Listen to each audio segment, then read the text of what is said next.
Alors Abraham, il est écrit dans Genèse, chapitre 17, des versets 4 au verset 7, « Tu deviendras, verset 4, le père d'une multitude de nations.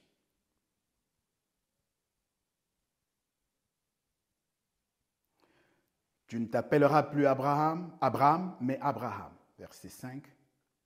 Et le verset 6 déclare, « Je te rendrai fécond à l'infini. » Fécond, la fécondité, à l'infini. « Et des rois sortiront de tes reins, de ta semence. » Et le verset 7. « L'alliance que je noue avec toi, Abraham, est une alliance perpétuelle, sans fin, au terme de laquelle je suis ton Dieu et serai le Dieu de tes descendants après toi. » Genèse chapitre 17, verset 4 au verset 7. Ainsi, il résulte de cette alliance perpétuelle que Dieu a noué un deal, un contrat. Il a donné sa parole à Abraham en vue du salut de l'humanité, puisque au nombre de ces rois qui sortent des reins d'Abraham,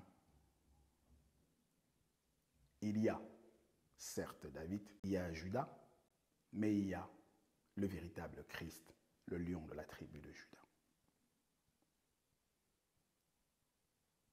Il est important de noter que la promesse régissant cette alliance perpétuelle incorpore, incruste, enchâsse et scelle le principe de la procréation, puisqu'il est question de fécondité, de reins, de semences, de descendance biologique, génétique. Il est question donc de chair et de sang. Cela est incorporé d'emblée, embarqué et scellé dans l'alliance qui régit, l'alliance perpétuelle donc entre Dieu et Abraham, mais également l'alliance de laquelle dépend le salut de l'humanité. Et ceci est un fait notoire. Si Jésus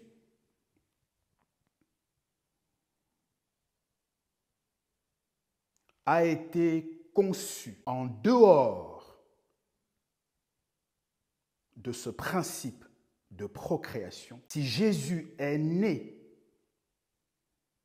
autrement que par le biais de la procréation, de la fécondation entre un gamète mâle et un gamète femelle, entre un père et une mère, alors Jésus ne peut simplement pas être descendant d'Abraham.